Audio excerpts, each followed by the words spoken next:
Fala galera, tudo certo? Pode chegar? Papo de Boleiro na área, mais uma conversa bacana sobre o mundo do futebol e para você acompanhar o programa, olha aí as nossas mídias sociais, está aí na tela, é só chegar que a gente vai trocar aquela ideia. Bom, é o seguinte, hoje a gente vai conversar com um cara que está na ativa, mas jogou bola dentro de campo, ele resolvia a parada, hoje é treinador, ele vai contar pra gente se é mais fácil ser boleiro do que ser treinador, ou ao contrário. A gente tá aqui com o Sérgio Soares. Fala, Sérgio, tudo bem? Boa, Fernandinho, satisfação estar aqui contigo, meu amigo, obrigado pelo convite. E falar de futebol, um pouquinho da carreira, é sempre muito bom. É sempre bom contar a história, né? E hoje você está aqui comandando o Juventus, um clube centenário da minha área, lá da Moca. Cresci frequentando o Juventus, domingueira, baile, bati uma bolinha lá também, tentei a sorte, mas não deu. E você também começou jogando no Juventus, né, cara? O Juventus está completando 100 anos, sensacional. Comecei no Juventus em 82, né, Fernandinho? Então você viveu os grandes momentos do Juventus, né? Ah, como clube, a domingueira, pô, não tinha nem o Salão Novo, a domingueira era lá atrás, tinha show do Folhas, Rita Lee, Tutti Frutti, aí depois que fizeram o Salão Novo, aí era aquela loucura, mas tempo de moleque, muito legal, cara. É um clube assim que eu tenho muito carinho, eu cheguei lá no Juventus em 82, na época do Cartelão de Ouro, começou o negócio do Cartelão de Ouro para fazer a sede, a parte administrativa.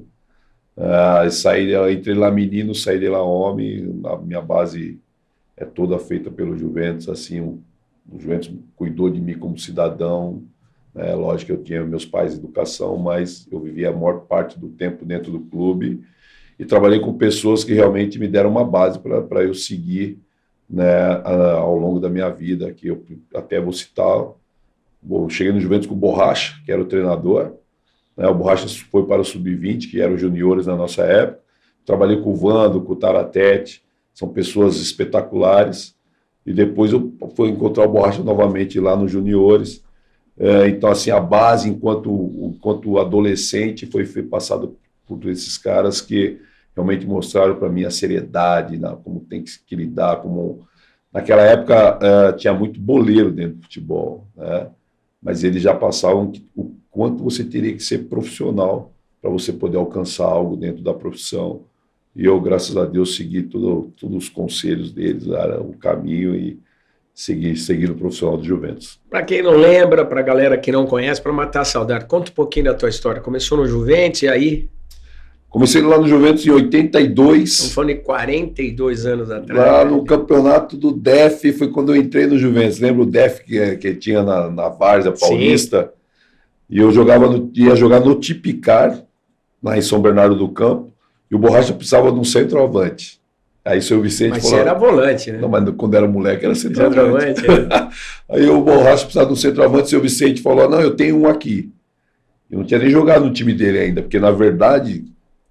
eu jogava no time do meu bairro, que é ali na Vila Santo Stefano, e meu time caiu na chave do Tipicar. Nós não passamos da primeira fase, o seu Vicente me chamou para jogar no Tipicar, que lá eu conheci o Betinho, que é meu compadre. Betinho que jogou também no Juventus, no Palmeiras, hoje é treinador também, ponta direita, bom de bola. E aí, quando eu fui estrear no Tipicar, o Borracha precisou de um centroavante, o seu Vicente de imediato me indicou. E assim eu comecei a minha história no Juventus. Eu lembro que é legal, Fernandinho, porque na época tinha a ficha amarela, né, que se assinava, da federação. E o Ararinha, que era o treinador do Sub-20 na época, e o Borracha, eles perguntaram, já assinou alguma vez essa ficha aqui? Eu falei, não sei nem o que é. Não, então assina aqui. Aí eu assinei a ficha. E a partir daí começou minha história dentro do futebol, dentro do Clube Atlético Juventus. Em 82, no Campeonato Paulista, minha estreia foi na Javari contra o Corinthians, que jogava... o Zago, mexicano, lembra? Sim, sim. E a gente empatou 1-1, foi o meu primeiro jogo. O Corinthians na Rua Javari, que é um estádio, quem não conhece a Javari não conhece futebol. Tem que ir lá para ver o jogo, comer o canole, ver a galera. Você põe a mão no alambrado, você pega o cara na hora que ele vai bater lateral. É estádio raiz, tem que conhecer. E foi assim que começou toda a minha história. Passei no infantil para o Dentão, aí foi para o juvenil, que é o Sub-17 hoje. E do Sub-17 nós subimos para o Sub-20, que é os juniores da época. Cheguei na seleção, nós fomos bicampeões paulistas, campeão da Taça São Paulo, fazia parte do elenco que foi campeão da Taça. Que o Juventus sempre teve uma base muito forte, sempre revelou muita gente. Eu falo que a base do Juventus era time grande, né? A gente tinha enfrentamentos importantes, que era Guarani e Ponte Preta na época, né? O Palmeiras não era essa força que é hoje na base, né? O São Paulo ainda era o time que mostrava alguma coisa, o Santos por revelar jogadores, mas o Juventus sempre estava... O Juventus estava entre os maiores. Sempre. E os grandes confrontos eram contra Ponte Preta e Guarani de Campinas. E do Juventus você foi para onde?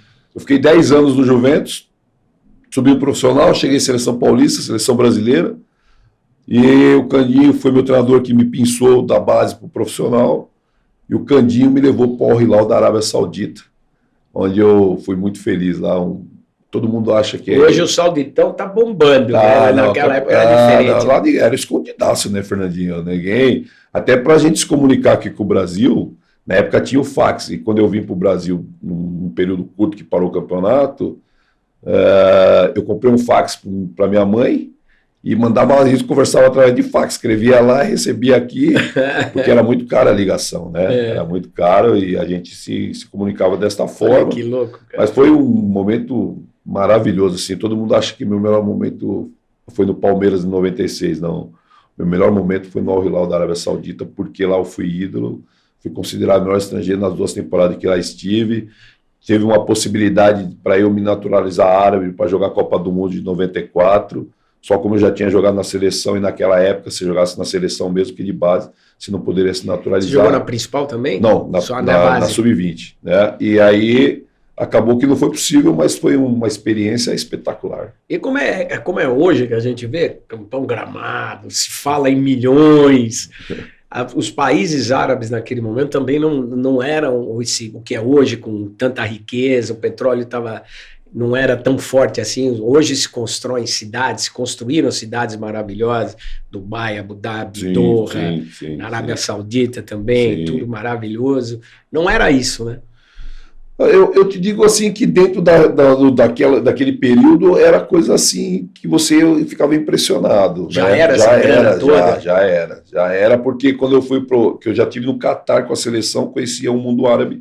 Em 86 eu fui para a seleção, conhecia... Eu fui para o Catar 15 anos atrás, antes da Copa do Mundo, aquela ilha, aquelas loucuras, não existia. Não tinha. Quando eu voltei 15 anos depois, tá tudo diferente. Mudou completamente. Imagine 40, 25 no Catar tinha muito suque, né? Hoje você tem o shopping. Né? E eu conheci um pouco disso porque eu tive na seleção, mas só que eu fui com 2 pessoas espetaculares que me orientaram em todos os sentidos, o Candinho e o professor Medina. E eu fui morar em Riad, que era uma cidade que foi construída no meio do deserto.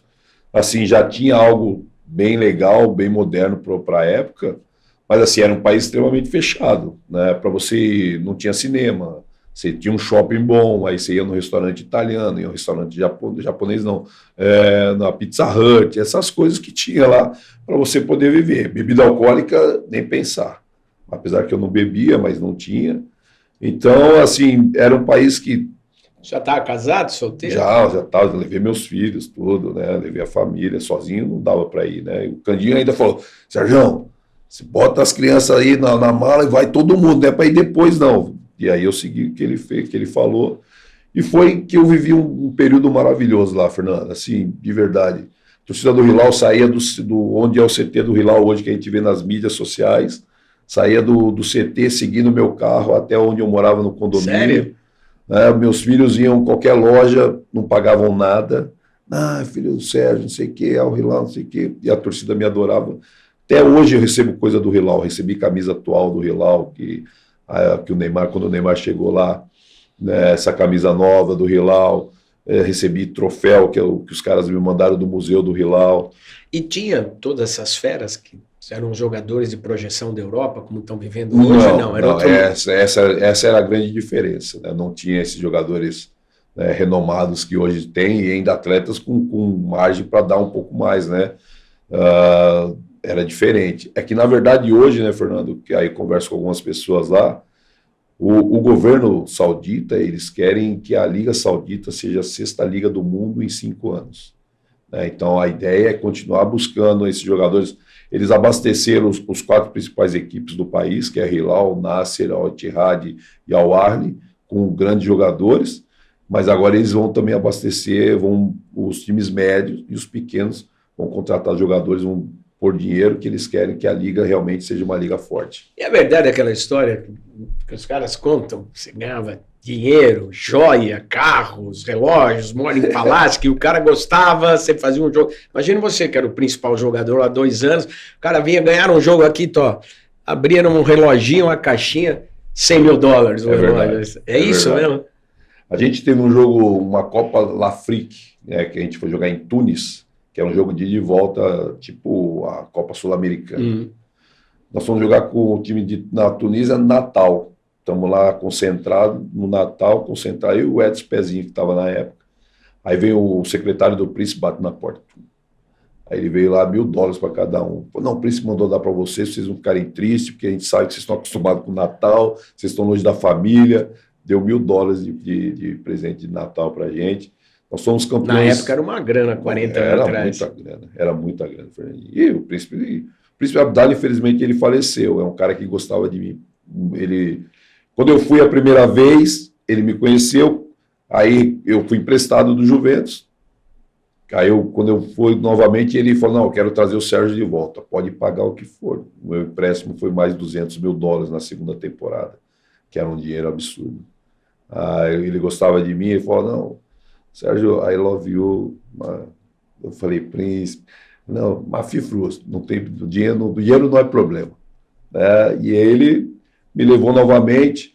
Nós somos campeões da Copa do Mundo Árabe, que foi uma Copa que levou o nome do Príncipe Abdala. O Príncipe Abdala tinha falecido, nós ganhamos, cada um ganhou um Ford Taurus na época. E aí eu vendi o meu lá, que era muito caro para trazer. Ganhamos um Ford Taurus, eu ganhei um anel do Príncipe que eu tenho até hoje, do Príncipe Abdala, né, relógio, você ganha. Os caras, quando eles gostam de você... E como é conviver com um rei? É diferente, né, Fernando? É diferente, assim, porque, porra, tudo é muito... assim, os caras muito atenção. Pisando em ovos. Muito. Porque a gente tinha o Príncipe Abdala, que ele era membro da família real. O rei, que é o rei hoje que cuida do futebol da Arábia, que é o filho do rei, que é o príncipe, né? O rei a gente só via em jogos decisivos que ele ia para poder premiar o time campeão. A gente subia e agradecia. É diferente, porque você chega, tem segurança para tudo quanto é lado, né? E os caras tudo atento. Cara, eu vi uma experiência que a gente via só na televisão quando a gente era moleque. Né? Para mim foi algo assim que eu guardo com muito carinho esse período, porque é uma cultura diferente. Sim. Hoje ela está mais diversificada. Está mais aberta. Foi mais popularizada. Exato. Hoje... era uma aventura, uma história diferente. Mas muito. Fernandinho, lá teve tempestade de areia, e a gente só via naqueles filmes. Você olhava na minha janela, assim, tudo amarelo, aquele negócio vindo assim, tempestade de areia. Eu falei, pô, só via na televisão. Hoje chegar é mais fácil, como era na época.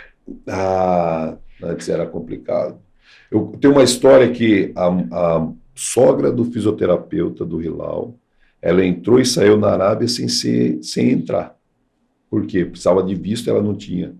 Como eu fui junto, aí conversei com os caras, não, Sérgio, ela vai entrar, mas quando ela for embora daqui 30 dias, você precisa estar aqui, que para a gente não deu, até ela entrou e saiu sem carimbo.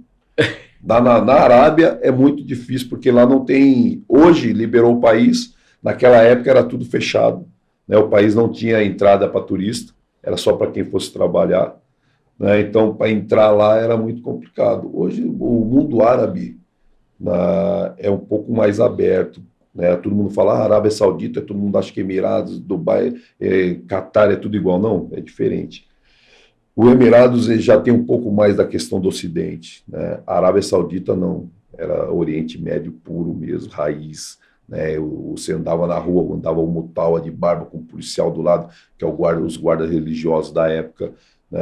A mulher não podia descobrir o cabelo, não podia usar batom, que esses caras cobravam. Então, do mundo árabe, a Arábia Saudita era o país mais fechado, onde você não podia andar de bermuda na rua, você tinha que andar de calça, né? Até porque era um calor danado, mas o homem não pode mostrar nada. Eu lembro que nossos calções iam até o joelho e a meia se subia, parecia só o joelho. E no banho? Não pode ficar nu, Cada um no biombo. Cada um no biombo. Aí, brasileiro é cheio de sacanagem. O Amaral me falou que uma vez foi tomar banho lá, saiu peladão, foi uma confusão danada, Amaralzinho. O brasileiro é tudo assim, a gente às vezes andava pelado, os caras, pelado, Sérgio, não pode, não sei o quê. Né? Mas assim, não pode mesmo, cada um tomava banho, tem um biombo, cada um tomava banho, levava sua toalha, levava sua sunga, e já botava ali e botava a roupa, você não via ninguém no vestiário. É dentro da cultura que é, né? E o fascínio do ouro lá? É um negócio maluco, né? Tem o mercado do ouro lá, né, Fernando? Não, e você pegou essa... Porque tudo é ouro. Tudo é ouro e barato. Sim. Tudo é ouro e barato. E uma coisa muito louca no mundo árabe são os perfumes. Caríssimos. Você vai pagar $10 mil um vidrinho, uma canequinha de perfume. Mas você sabe por quê, né? Lá, eu lembro que eu jogava... Tinha um atacante lá que era um dos top lá do futebol da Arábia Saudita, que tinha baita nome lá, né? Os caras não gostavam meio de tomar banho, ficar cheiroso e tal, aí usavam o perfume passava a ser muito caro por causa disso, né? Mas assim, qualquer coisa que você vai comprar lá, qualquer fragrância, um pouquinho era um absurdo, mas exatamente por causa disso. Era muito forte, pura, né? E era puro mesmo. Eu vou fazer para você, acho que uns 10 anos são os perfumes árabes. Sorte que eu sempre viajo, eu compro, mas é maravilhoso. Não, é uma assinatura, né? É uma assinatura. É marcante, né? E você ficou 2 anos lá? Fiquei 2 anos no Hilal. E não ficou mais por quê? Porque quando o Oscar foi meu treinador, o Oscar Bernardes, né? E o Príncipe Abdallah, ele faleceu. Quando terminou essa temporada, quem assumiu foi o cunhado do príncipe, o príncipe Nawaf. E ele me chamou para renovar o contrato. Só que os caras tinham saído do Hilal e tinham ido para o Japão. E eu tinha vontade de ir para o Japão. Aí o Oscar falou, hora que você sair daí, nós vamos trabalhar junto no Japão. Falei, então tá. No término do contrato, eu fiz uma proposta para os caras lá em cima. Aí o príncipe Abdallah falou, não, Sérgio, vai lá, vai para o Brasil de férias, depois a gente vai ver, eu estou vendo até hoje. Aí eu vim para o Brasil, fiquei no Guarani, eu fiquei no Palmeiras e acabei indo para o Japão com o Oscar 1 ano e meio depois.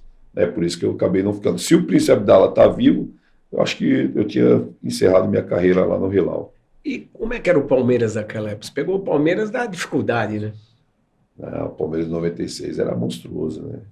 O Palmeiras de 96, assim, de qualidade técnica, foi o melhor time que eu trabalhei. Mas não ganhava, né? Não, nós somos campeão paulista. É verdade. Era anterior a isso que não ganhava. Quando eu estava na Arábia, o Palmeiras foi campeão. Você lembra? Qual era esse time do Palmeiras que você tinha? Você. O Palmeiras era o Veloso, o Cafu, o Sandro Blu, o Clebão, o Juninho, o Flávio e o Amaral. Jogava, quando eles estavam muito na seleção, jogava eu, o Galeano, o Djalma, o Rivaldo, o Miller e o Luizão. Foi a situação anterior que você pegou. Aí já era Parmalat, né? Foi quando vocês saíram da fila. Você estava no time que saiu da fila ou já tinha sido antes? Não, já tinha sido antes. Eles saíram da fila em 93. 93. Em 93 eu estava na Arábia. Esse time do Palmeiras, eu peguei uma coisa que eu aproveitei muito do Palmeiras, foi conviver com os caras que pegavam a bola e faziam o futebol, que era uma facilidade enorme. Você vê aqueles caras treinando o Miller, Djalma, Rivaldo. O Djalma e o Luizão nós jogamos junto no Guarani 1 ano antes. Né? Quando eu cheguei no Palmeiras, que o Rivaldo, o Miller, vi os caras treinando, Fernando, é absurdo. É absurdo você ver Rivaldo, você ver Miller. É absurdo a inteligência do Miller. Eu tenho amizade com o Miller até hoje, eu chamo ele de gênio. Porque o que ele fazia em 2 toques naquela época, o Luizão foi vice-artilheiro do Campeonato Paulista, mas era para ter sido artilheiro disparado. O que essa bola do Miller fazia chegar no Luizão. O Djalminha também. O Djalma é um monstro. E um detalhe que pouca gente percebe, mas isso aqui, ó. Essa chuteira é a Morelia. A melhor chuteira que tem. A parte de cima é pele de canguru, da frente, as travas que não machucam, não arrumam confusão, não tem torção, não tem nada. Boleiro que é do ramo, e essa paga, hein? E essa aí os caras não dão, não. Essa aí você compra. Deve custar uns R$3.500 uma chuteira dessa hoje. Mas ainda há 40, nós estamos falando do quê? 96, quase 96. 30 anos atrás, e continua sendo a melhor chuteira. Isso não é propaganda não da Mizuno, é uma realidade. Porque o boleiro experiente, o boleiro bom de bola, a galera usa outra porque ganha. Mas o boleiro que não está numa, não está preocupado com receber dinheiro de chuteira, usa isso aqui, ó. Essa é a melhor chuteira. Isso aí é impressionante. Essa chuteira, ela veste o pé, não calça. É diferente, ela a veste história. o pé. Você ficou quanto tempo no Palmeiras? Joguei Palmeiras 96 e 97. Eu fui para o Japão logo depois do título do Paulista. Aí eu fui para o Japão, fiquei lá 6 meses, aí voltei para o Palmeiras e fiquei 2 temporadas quase, né? 96 e... Você teve uns 4 anos em Palmeiras, então? 2 anos. 2 anos Foi em 2 Palmeiras. anos. Que quando o Filipão chegou, meu contrato estava terminando, eu acabei não ficando, acabei saindo. Né? Mas foi um período assim... Porque quando a gente é moleque, que a gente começa a jogar bola na várzea, né, principalmente nós na nossa época, nosso sonho é vestir a camisa do grande clube do futebol brasileiro e especial de São Paulo, que a gente é de São Paulo. E quando eu realizei esse sonho com 29 anos, né, de estar vestindo a camisa do Palmeiras, para mim foi espetacular, porque eu sou daquele que ia no estádio e via a torcida dividida nos clássicos. Sim. E aí eu fui pro Palmeiras. Hoje a torcida está dividida, uma do lado de dentro, outra de fora, não pode entrar. Jogo de time grande é uma torcida Infelizmente, né, Fernandinho? Porque a gente que vivenciou esse momento de estádio com torcida dividida, eu tive o prazer de vivenciar isso né, como torcedor, né, na arquibancada e como jogador.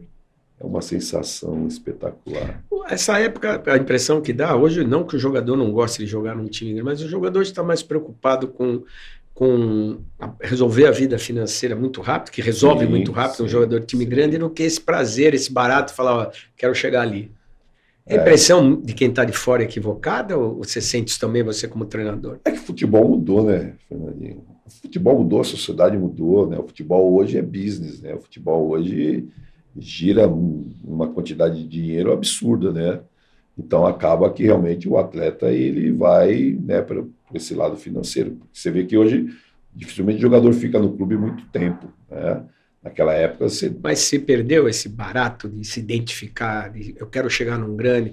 Você chegava num grande, lógico que você queria melhorar a tua vida financeira. Sim, claro. Mas era mais o barato de jogar no grande, né? Eu acho que mudou muito, né? Porque você joga no Bragantino e ganha bem, com todo respeito ao Bragantino. Você ganha bem em qualquer lugar, assim, né? Mas eu acho que hoje a grande questão é que você está num clube grande, você chega num clube... Hoje a globalização não é nem clube grande, a globalização você olha muito a Europa, né? Na nossa época, a gente, os grandes mesmos... Era jogar o Paulista. Era jogar o Paulista, né? Era jogar o Paulista. Você via... No Corinthians tinha grandes jogadores, no Palmeiras tinha grandes jogadores, no São Paulo tinha grandes jogadores, aí você via no Morumbi é de 100 mil, cara. Entendeu? Então, acho que é isso que era... Hoje com 40 os caras acham... 50, super público, isso era natural. Eu lembro num sábado, eu lembro quando eu jogava bola na rua, eu e uns amigos que a gente jogava 3 dentro, 3 fora. Tinha um amigo meu que imitava o Ziza, ponta esquerda do Atlético Mineiro. Né? Aí, o Ziza, e a gente falava que era fulano, que a gente queria ser os caras dos grandes clubes.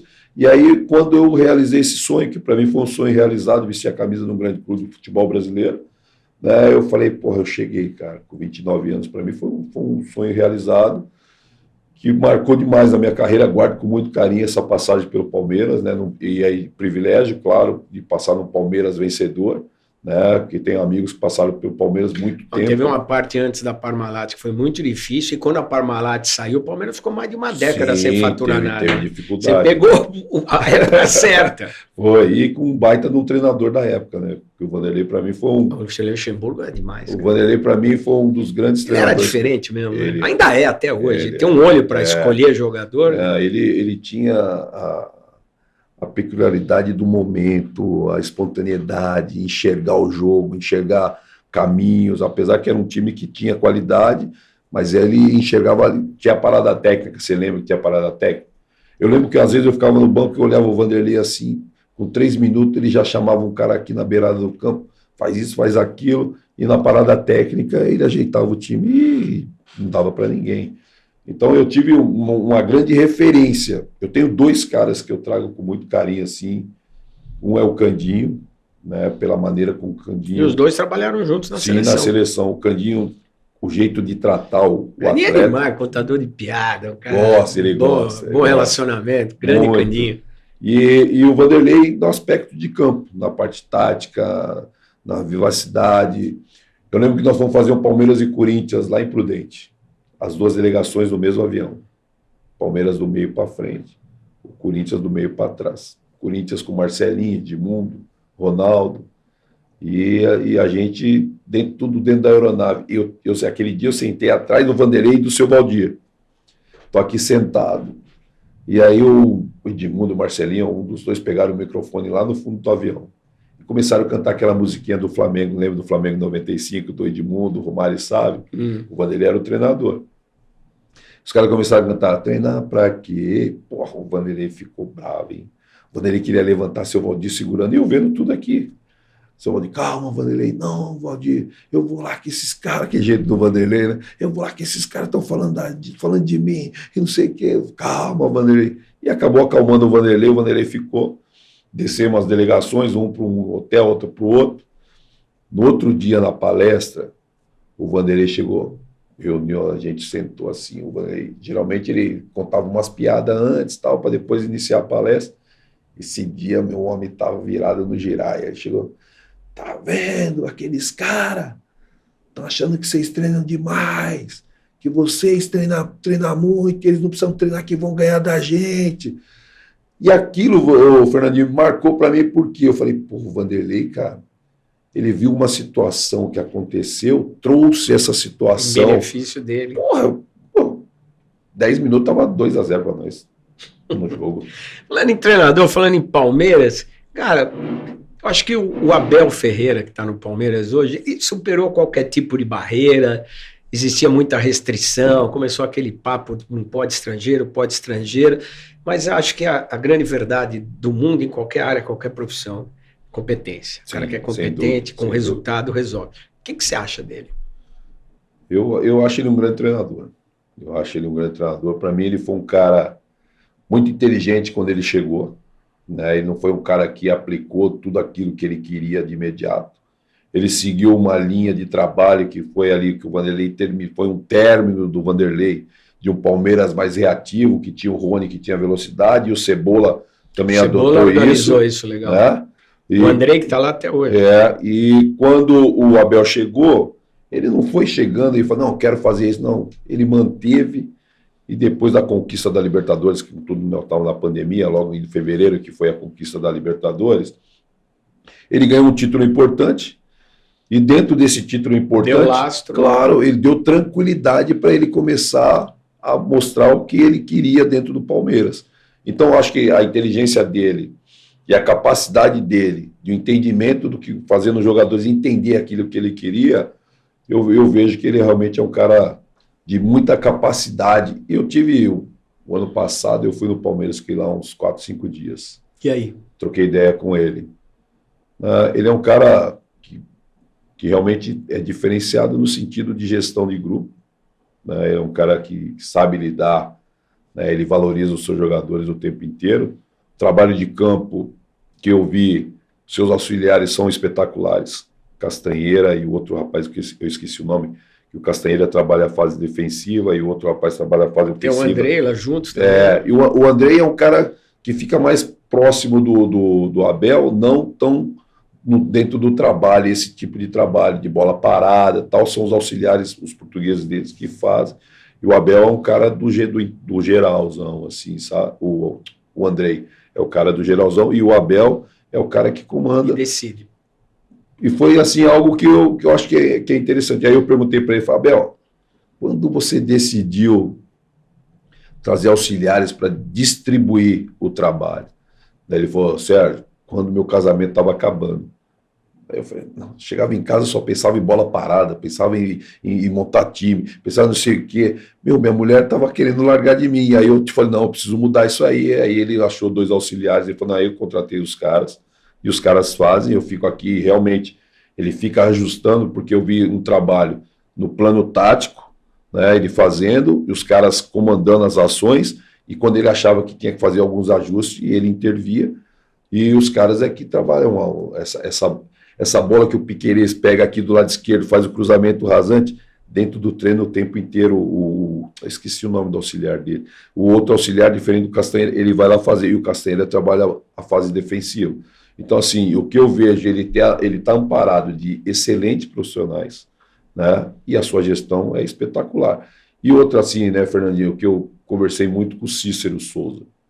O Cícero é um cara que dá todo o suporte para o treinador. É silencioso, competente, capaz de estar... E bobear, o Palmeiras perdeu porque vai para a seleção. Pois é, que eu ouvi agora... O Anderson Barros e ele são perfis discretos. Exato. E as pessoas não entendem isso. Parece que no Brasil você precisa fazer barulho. Não adianta só trabalhar. Eu vou dizer para você, Fernandinho, se o Cícero for para a seleção, o Palmeiras perde e perde muito. Por quê? O Cícero, do que eu vi e da minha percepção aí de experiência de futebol, de 40 anos de futebol. O Anderson é um cara espetacular, mas a funcionalidade do dia a dia está no entorno do Cícero. E aí o Palmeiras, não de imediato, que as coisas vão continuar andando, mas a médio e a longo prazo, o Palmeiras perde um excelente profissional. Eu coloco nós, os brasileiros, mundo da bola, e a sociedade em geral, pegou pesado demais com o Abel, pelo jeito dele, pelas verdades que ele fala, ele aponta o dedo, ele não está nem aí. Eu acho que às vezes ele exagera, é normal, como todos nós. Sim. Mas, cara, pegaram pesado com ele? Eu acho que a questão do exagero do Abel é que para um treinador local não tem essa paciência. Se é uma fala do treinador brasileiro... Mas o problema é do Abel ou de quem não tinha paciência? Não, o problema é de quem não tinha paciência. Né? Eu acho que o Abel é o jeito dele e acabou. Né? Só que se um treinador brasileiro começa a externar, começa a falar parecido com o que o Abel fala, esquece. Mas o Vanderlei fala. O Mano indiretamente fala que o Mano é muito sarcástico. O Filipão fala. O Júnior, do jeito dele, fala. Eu acho que falam. Eu acho que o grande problema é que os nossos não entendem o tamanho e a força que tem. Sim. E o português, o Abel e outros treinadores entendem o tamanho e a força que tem. Isso é um problema cultural. Sim. Mas eu acho que vocês falar é igual o árbitro. O árbitro tem que falar. Claro. Então vocês não falam, os técnicos, né? Sim, então, sim. Pintou um cara aqui que falou, chocou todo mundo. Eu não posso numa coletiva te questionar? Ou você numa coletiva não pode questionar o que eu perguntei? Sim, claro. Aí fica todo mundo ofendidinho. Sim. Cadê o diálogo? Eu acho que isso é válido. É um momento, isso seria algo diferente, né, Fernandinho? Dentro do que... Eu acho que isso passa, me perdoe, por essa percepção que o treinador brasileiro não serve, está ultrapassado, porque passa, talvez, essa imagem, que eu não concordo, mas passa essa imagem que falta essa pegada. Falta se colocar melhor, falta ocupar o espaço que lhe é de direito. Sim. Eu acho assim que o treinador brasileiro, a fala do treinador brasileiro, por exemplo, você vai para os caras que estão na prateleira de cima, esses caras têm que falar. O Vanderlei sempre falou, mas sempre foi muito massacrado. Né? A fala do Vanderlei... Agora mesmo, ele falou várias verdades, mas ele foi massacrado. Às vezes é a maneira como fala. Aí concordo contigo. A forma que você coloca, ela pesa ou não pesa. Eu acho que o Vanderlei é um cara que a gente insiste em querer desqualificá-lo. De forma totalmente equivocada. Total, mas é a realidade. Isso não sou eu que estou dizendo, é só ver o que aconteceu na última passagem dele no Corinthians. Sim. Eu vejo... Ele é um dos grandes. O futebol brasileiro, na minha opinião, eles não valorizam quem já fez história dentro do futebol brasileiro. E o Vanderlei já fez história. O Vanderlei ficou... A gente só valoriza quando morre. Aí depois vai fazer homenagem. Aí não serve mais. O Vanderlei ficou quase 20 anos no topo. Isso não é para qualquer um. O técnico brasileiro está ultrapassado? Não, eu não acredito nisso. Todo mundo fala assim, o cara faz curso, mas a gente está totalmente atualizado. Né? A questão é, você dá oportunidade para um brasileiro, aí vamos voltar no Abel. O Abel, quando chegou no Palmeiras, o currículo do Abel era para dirigir o Palmeiras? Não. Imagine um treinador brasileiro, bota um treinador brasileiro que tem o mesmo currículo que o Abel e bota ele no comando do Palmeiras. O Carpini no São Paulo agora. Ótimo, eu achei espetacular. Não, mas eu digo, estou usando como comparação com o que você falou. Então, e aí? Vamos ver até onde vai. O Carpini estava aí já com 3, 4 jogos sem ganhar e já ouvia um zum, né? Porra, então eu acho assim, Fernandinho. Eu concordo, vai desde o contrato, multa, garantia financeira, que pensa 2 vezes antes dos caras mandar o cara embora, ter que pagar. Tem que se cercar. E o que eu vejo assim, o treinador brasileiro tem muita gente com muita capacidade. Mas por que a turma acha que está ultrapassado? A percepção do torcedor, o treinador brasileiro, já era. Dentro de uma declaração, se a gente sentar aqui e começar a falar de futebol, da parte tática, se você não começar a usar box to box, se você não começar a usar bloco médio, se você não começar a usar bloco baixo, né?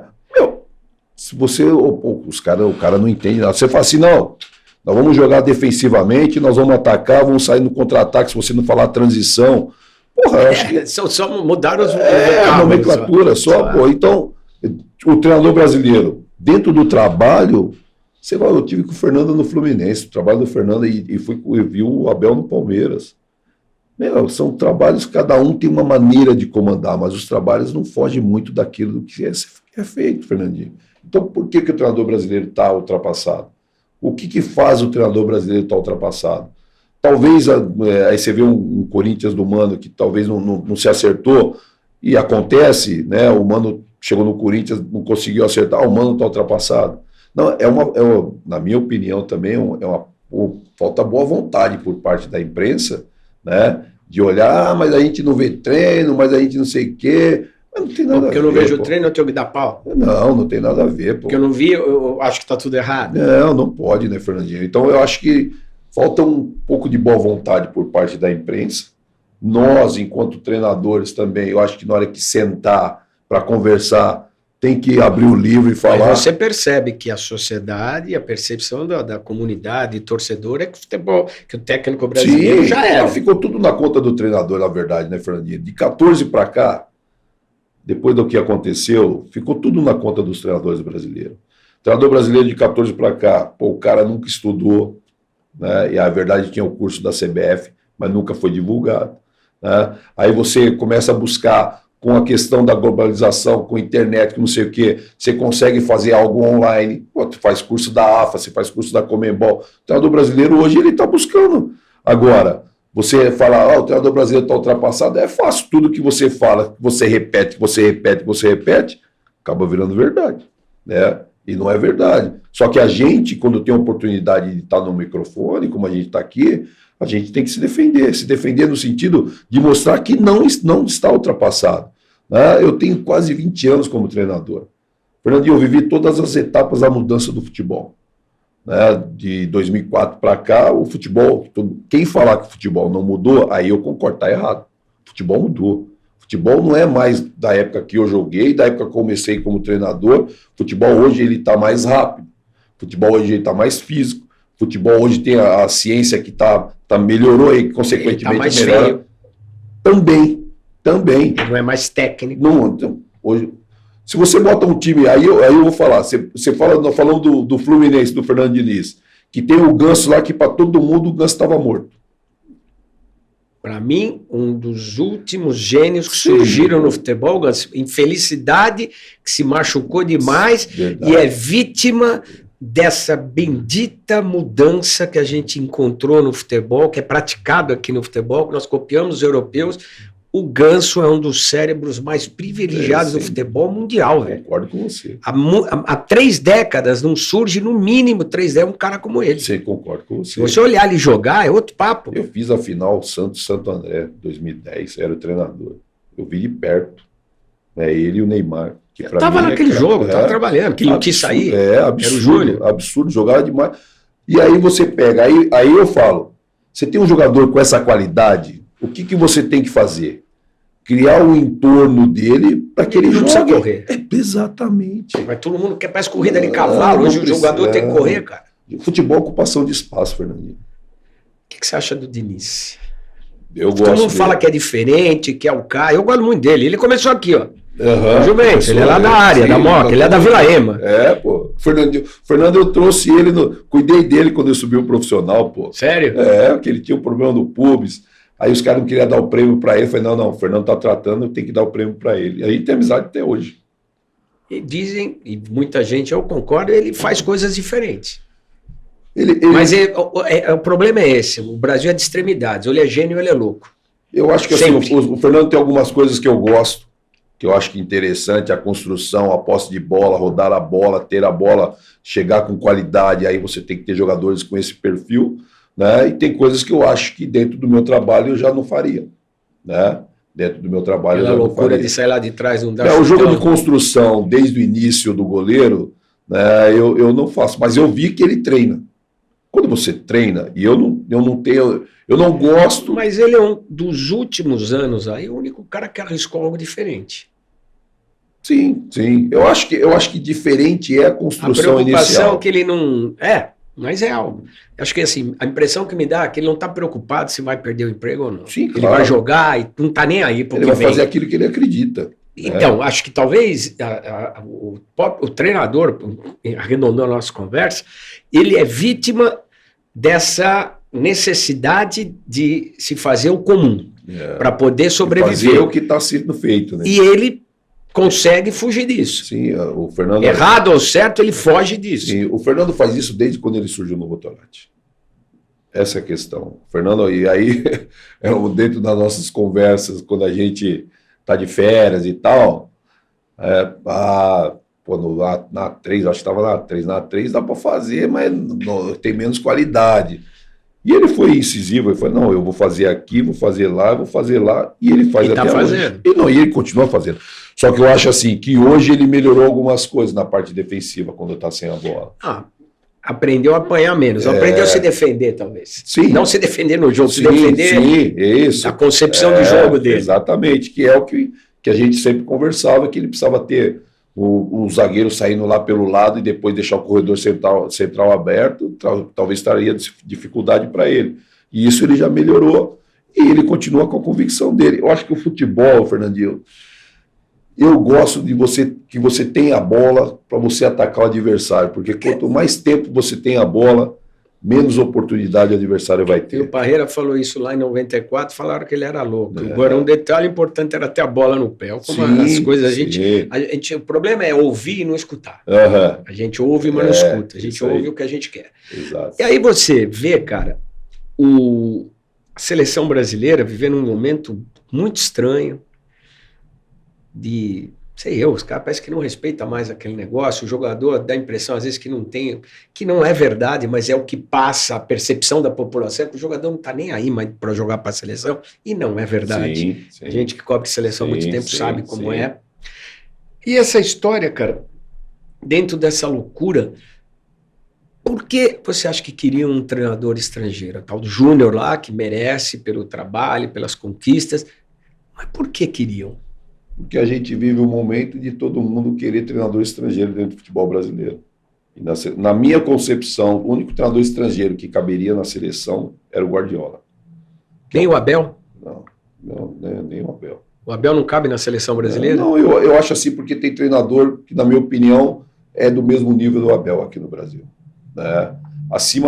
O Guardiola, para mim, é acima de todos os treinadores, pelo contexto de jogo dele, pela dinâmica de jogo, pelo aquilo que ele quer, e é muito próximo do que a gente já vivia antigamente, de ter a bola, né, de ser um time agressivo, de pressionar o adversário. Tudo bem que o jogo de futebol era diferente, mas a gente sempre tinha a bola, que é o jogo do Guardiola, de ter a bola, de mudança de lado, o jogo de construção.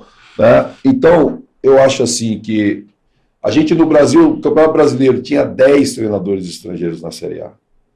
Né? 10.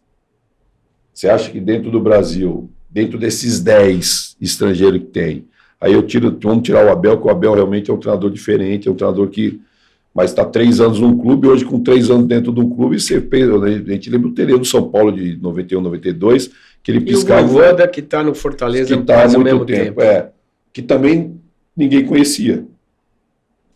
É tempo de trabalho. É mais mérito das direções que mantiveram os caras. O Abel ajudou a ganhar o título com o meu Vojvoda, por exemplo, é o contrário. É mais mérito, é visão de futebol. Sim, é o Marcelo Paz, que é um cara que eu conheço. É um dos grandes técnicos, um dos grandes presidentes. Gestores, né?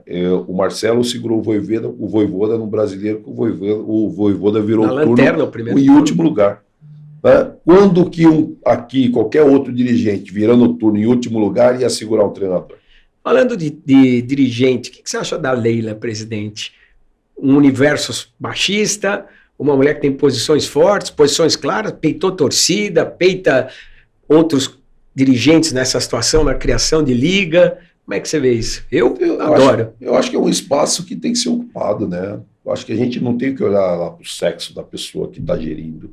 Para você, a Leila Pereira é uma boa dirigente? Ótimo, excelente. Para mim é excelente. Ela faz bem para o futebol. Ela toma algumas atitudes que teriam que ser tomadas em outros clubes. Isso traz benefício para o futebol. Porque ela põe no lugar todo mundo que tem que ficar no seu lugar. E isso é importante. Eu volto a dizer, tive do Palmeiras lá, do Palmeiras é ela, o Cícero, o Anderson. E os caras tocam futebol com tranquilidade. E a gente sabe a muvuca que é o Palmeiras, né?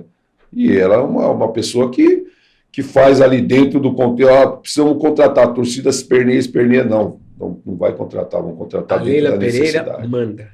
Exatamente. Mas precisa, né, Fernandinho?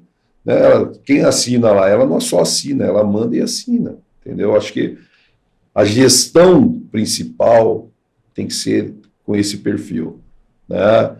Mas ela não era do futebol, não sei o quê, mas ela tem um cara que, aí eu volto a falar, ela tem um cara que é do futebol e ela confia nesse cara, e a parte de gestão administrativa, não tem nem o que falar, né? As empresas delas, né? E ela trouxe tudo isso para o Palmeiras, e o Palmeiras hoje, para mim, de novo, é candidato esse ano aí a ganhar mais coisas.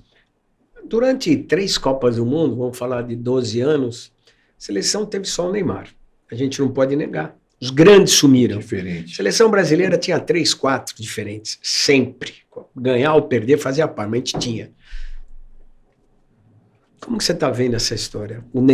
Você acha, concorda comigo que o Neymar, as últimas 3 Copas era Neymar sozinho e a turma tentando resolver? Não tenha dúvida. Neymar é o protagonista, né? Neymar e acabou? Eu acho que a gente tem jogadores com qualidade, mas não no nível do Neymar. De poder de decisão, não temos. Acho que eu não consigo enxergar ainda na seleção jogadores com esse perfil do Neymar de qualidade para poder decidir jogos como a gente imagina para ser protagonista e chama. Pode vir a ser o Vini Júnior, pode vir a ser o Rodrigo. O Neymar é injustiçado aqui? Eu acho. Eu acho que o Neymar, porque a gente olha muito porque o cara faz fora do campo. A gente tem que avaliar o que o cara faz dentro do campo. Mas não pode desassociar. Dentro do campo é nosso melhor jogador. E claro, né, Fernandinho, o Neymar fora do campo, ele tem a vida dele, mas além da vida dele, ele ajuda muita gente. Só que ninguém fala isso. Né? O pessoal pega pesado. Eu vejo muita gente falar mal do Neymar. Se eu tiver presente, eu defendo, porque eu acho ele... dentro do Toda a convivência que eu tive com ele, e é muito restrita dentro do campo, no treinamento, extremamente correto comigo. Em algumas situações extra-campo que eu encontrei, nunca tive o menor. Eu sei onde é o meu lado, ele sabe onde é o lado dele, a gente se respeita e acaba. É isso que é o importante, né, Fernandinho? Só que as pessoas levam para o outro lado, né? A gente tinha que valorizar um pouco mais. Neymar é vítima?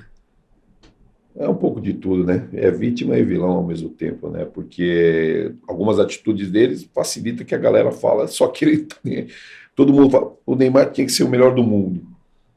Por quê? Ele quer ser o melhor do mundo. O que ele conquistou para ele é o suficiente. Você não pode querer para o cara... Não, ele tinha bola para ser? Na minha opinião, tinha. Mas no momento que ele estava voando, tinha 2 caras que era absurdo. Não tinha como ele bater os caras. E aí você vai, chega num momento que você tem que é normal, um declínio, né, dentro da carreira, que aí não consegue atingir mais esse altíssimo nível para brigar por uma bola de ouro. Mas na época, você não pode falar que o Neymar ele não foi o melhor do mundo, mas tinha Messi e Cristiano voando. O Neymar estava no ápice da sua forma, que ele jogou no Barcelona foi um absurdo. Né? E as pessoas não conseguem enxergar, não, tinha que ser o melhor do mundo. O Neymar, na minha opinião, ele foi o melhor do mundo. Porque os caras são diferentes. Eu vou usar o que o seu Pepe foi meu treinador, ele falava, Sérgio, eu sou o artilheiro do Santos. Como o seu Pepe, o artilheiro do Santos é o Pelé? Não, Pelé é ET. Que era o Cristiano, que era o Cristiano e o Messi naquele momento. Né? Por isso que o Neymar não conseguiu levar para casa a bola de ouro. Mas o Neymar, para mim, é monstro. Nós somos injustos com ele?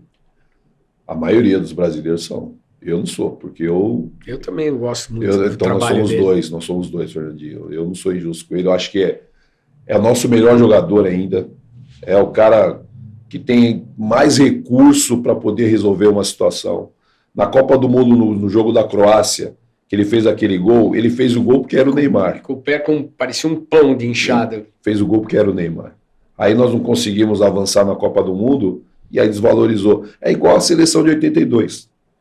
A seleção era boa, mas não ganhou. Mas, pô, todo mundo fala dessa seleção. Para mim, o Neymar é... Então, a gente fala de seleção de 82, foi uma sensacional, ficou outra aqui tão boa quanto. Estamos falando de Neymar. Acabou o futebol, o jogador brasileiro, por que não surge mais ninguém? É todo mundo praticamente igual. Vou falar do Ganso, do Neymar, que são da mesma geração. Vem o Vinícius, o Rodrigo, tá aí o Hendrick, o Vitor Roque. Por que acabou o jogador brasileiro? Começava um campeonato paulista, um campeonato brasileiro, tinha 5, 6, 10 revelações, caras que você falava, meu Deus. Fernandinho, é muito complexo essa sua pergunta para se responder, mas eu toco num ponto. Futebol de base hoje se trabalha muito a parte tática. E é negócio. Também. É outro ponto. Eu vou para dentro do campo. Deixo para você colocar essa questão, né, de negociações. Dentro do campo, não tem treino de fundamento. Nós falamos aqui no início do podcast que tinha um cara que treinava só fundamento, que era o Tara, no Juventus. E a gente, naturalmente, você tem qualidade e você está sendo lapidado com esses treinamentos. Hoje não tem. Você pega um moleque de 13 anos, os caras estão dando treino tático para o garoto de 13 anos. Não, e outra, os caras querem ganhar campeonato. Exatamente. Aí eu vejo o treino, quer fazer treino de campo reduzido. Dá bola no pé do cara, vai lá e dribla ele 100 vezes. Faz gol, faz qualquer coisa. Exatamente. Eu questiono muito a maneira como a base hoje está sendo trabalhada. Mas a gente tem que reconhecer. A seleção brasileira não está bem porque a gente não tem mais os jogadores diferentes. A gente tem jogadores iguais. Tem. Os jogadores do mundo são iguais aos jogadores brasileiros. Um ou outro diferente. E a gente sempre foi diferente. Na seleção de 2002, quantos caras que tinham diferente dentro daquela seleção? Rivaldo. 2006. Ainda tem o Adriano. O Robinho, Kaká. Então, acho que a nossa formação ela precisa mudar o conceito de formar atleta. Se o treinador de profissional, eu pego o jogador que sobe da base para o profissional, não sabe fazer o cabeceio. O básico do cabeceio, queixo no ombro, queixo no peito, não sabe. Isso aí você aprende aonde? É na base. Eu aprendi na base. Então, está faltando você ter gente capacitada, aí, com todo o respeito, quem está na base. Né? Eu não estou dizendo que tem que estar na base ex-atleta. Eu acho que tem que ter profissional capacitado para poder ensinar esse jogador, ter fundamento, ter técnica, porque o cara pega na bola... Com mão você dá para qualquer um. Se qualquer um você ensina a correr, dá preparo físico. Inteligência, raciocínio, capacidade, instinto. Ou tu nasce, ou não tem jeito, irmão. A questão cognitiva, ela na base, ela precisa ser trabalhada. Então, você falou um negócio de cognitivo que é muito importante. Você vê, e é um estudo científico, até 21, 22 anos, o cérebro humano está sendo formado. Sim. Principalmente essa parte frontal da cognição, de raciocínio, de reflexo. Aí você pega moleque com 16 anos, ele é vendido pro Hendrick, vamos falar, o Vinícius que foi para lá, ficou um tempo até começar a jogar o Hendrick. Cara, 16 anos, querem que o moleque seja um adulto. Exato. Eu tenho, o Hendrick eu acho um grande jogador, mas eu tenho minhas dúvidas se essa cobrança precipitada, antes da hora, não vai estragar o cara. E excessiva, né? O que você acha dele? Eu acho o Ender que assim, ele tem algumas ações diferentes para a idade dele. Ele parece mais velho. Diferente. É um jogador que realmente, você vê, se você pegar de quando o Palmeiras jogou a final do Mundial, que todo mundo queria que fosse, e para agora ele já está diferente. Então é um jogador que está num processo de maturação e crescimento. Ele vai ser esse monstro todo? Eu particularmente não dá para afirmar. Eu não consigo. Diferente do Neymar na idade dele. Você falava? Eu falava que o Neymar ia ser por causa da técnica do Neymar. Eu fui um cara de marcação. O Neymar é um cara que sai para tudo quanto é lado, para quem marca é terrível, né? E o Ender é um cara que tem força de arrasto, né? Então eu não consigo falar o Ender que vai ser tudo isso que todo mundo fala, mas assim, é um cara promissor. O Neymar na idade dele, você olhava assim e fala, esse moleque é diferente, esquece. Né? Então eu acho assim que o Ender que vai ter uma carreira porque ele é baita profissional, já percebe que ele é profissional e o futebol precisa disso, né? E dentro do campo, jogando lá em altíssimo nível, quem sabe ele consegue realmente desenvolver. Mas eu não cravo que ele vai ser o que eu cravava com o Neymar na idade dele.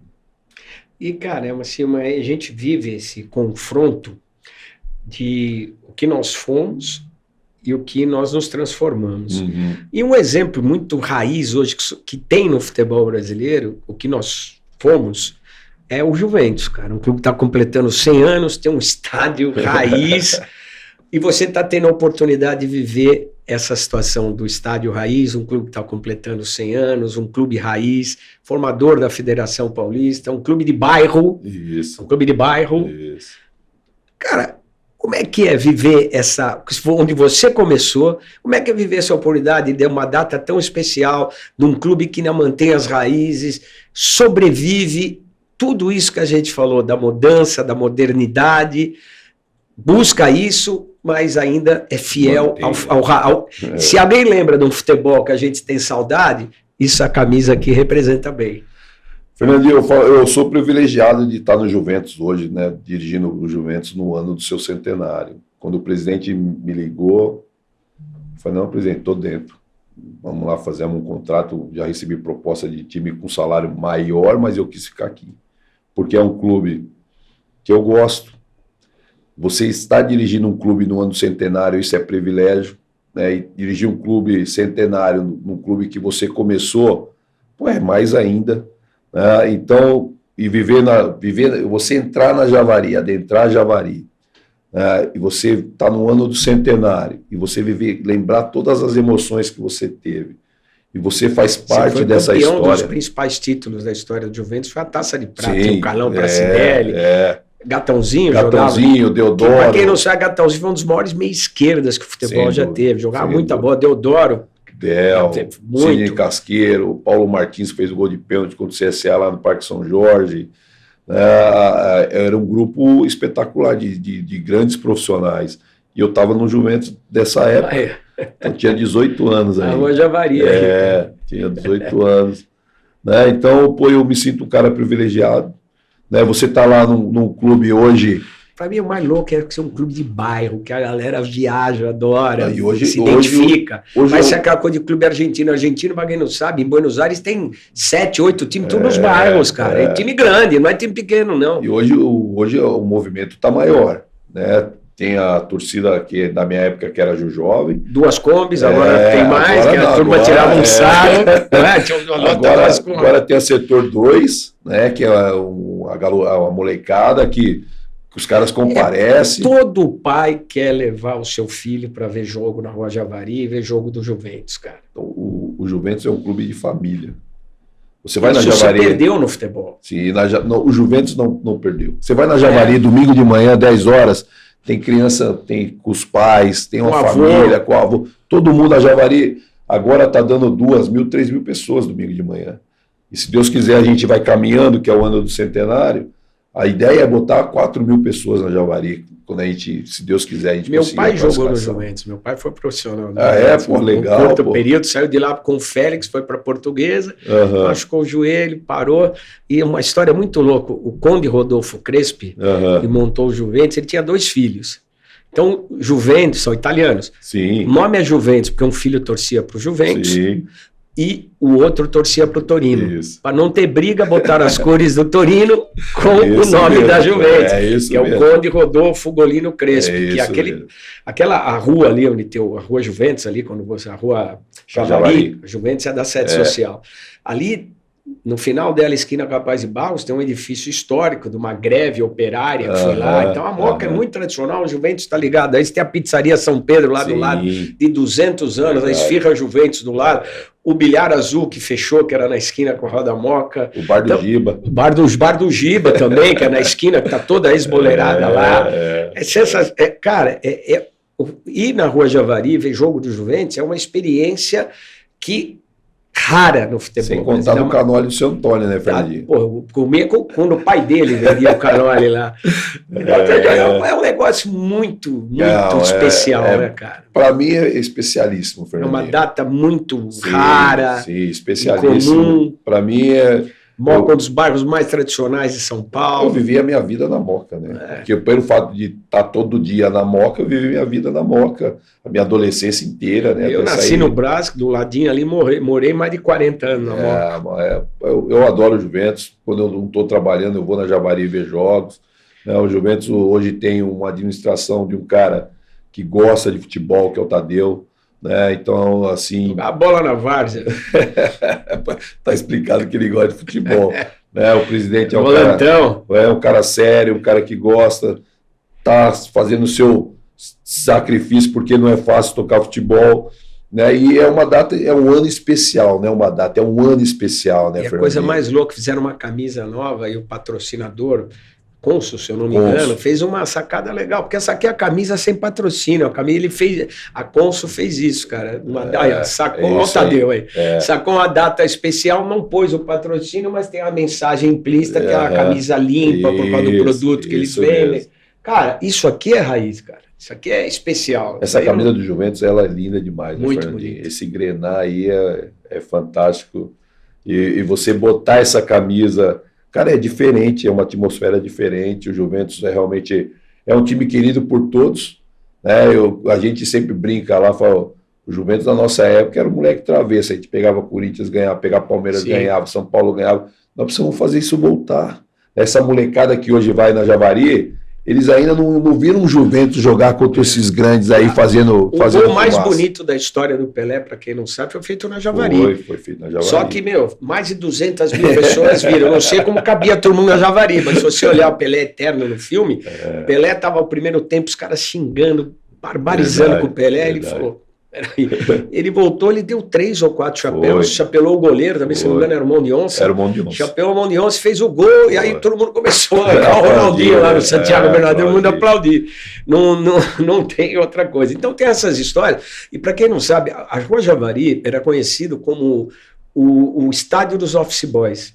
Porque quando tinha jogo no meio de semana, como não tem iluminação, era tarde. E naquela época os office boys andavam com as pastinhas 007. O que você via de pastinha lá na Rua Javari para ver o jogo, todo mundo corria para fazer o seu trampo para ver a bola rolar na Javari. O negócio é uma história sensacional. Horário bom, né? 3 horas da tarde, não concorria para os grandes clubes, né? A molecada que ia trabalhar, que é a minha geração, que eu também fui boy antes de começar a jogar.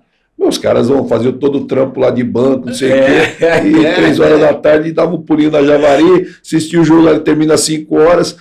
Aí na Rua Taquari pegava o elétrico, ia pro centro, ia pro celular, fechava o dia, né? Sensacional. Quem não viver, mas ó, você não foi, vá conhecer a Javari. Vale a pena. Leva seu pai, ou seu pai leva o pai leva o filho, o avô, porque é um negócio. Cara, se você quer ver futebol raiz, é isso aí. E é um time com história, com tradição, time que está tentando se reerguer. Sim. E sempre foi um dos grandes, é um dos fundadores da Federação Paulista de Futebol. Seu Zé da Farmácia, seu Zé Ferreira Pinto, que era uma pessoa muito influente no futebol. foi um dos caras que deu esse empurrão no Juventus, Sem que dúvida. chegou a ser o clube com maior associados da América do Sul. 140 mil sócios. Ninguém batia. 140 Então você mil tem uma sócios. ideia do tamanho que é, e esse dia especial que está vivendo o Juventus aí, acho que sensacional.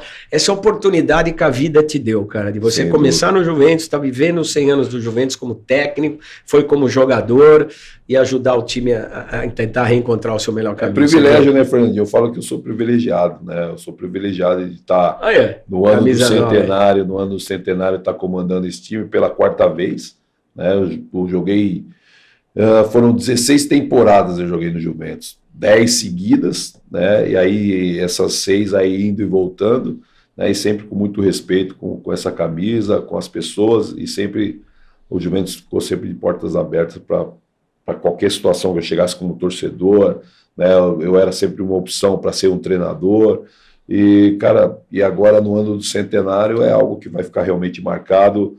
Eu tive a oportunidade agora, meu neto nasceu esse ano, Parabéns. vai fazer um ano daqui 2 meses, nós botamos uma camisa nele, eu e meu filho, que o Caio é o preparador físico, um dia o Caio entrou comigo no colo, e agora a gente repetiu a foto que eu tirei com o Caio e com o meu neto, que é o Murilo Sérgio, dentro da Javari. Pô, então é um ano realmente especialíssimo. Eu vou te contar uma coisa, você falou de camisa e neto. Quando meu filho nasceu, eu fui na Rua Javari para comprar, na Javari não, fui para o clube, fechado lá, e fui no clube tentar comprar uma camisa para botar ali no moleque. Não tinha uma sunga só, eu comprei uma sunga, pus na portinha do lado de fora do moleque, uma sunga do Juventus, porque, cara, é aquela história, meu bairro é raiz, é um time que a gente admira, a gente curte, e fez parte da minha vida, cara, então é muito legal.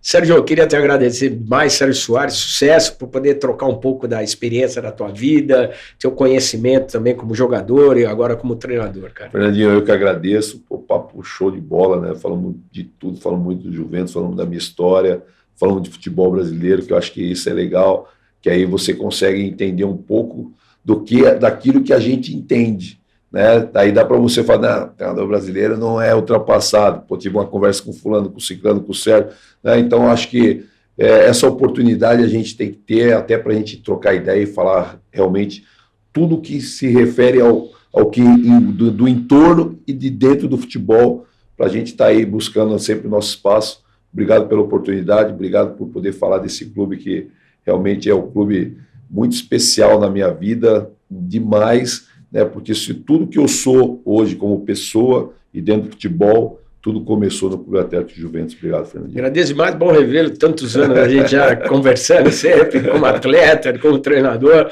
Obrigado. Valeu, Fernandinho, eu que agradeço. Tá aí Sérgio Soares, do Papo de Boleiro, acompanha o programa aqui pelas mídias sociais, está aqui na tela, e você sabe, aqui a conversa é diferente. Até mais.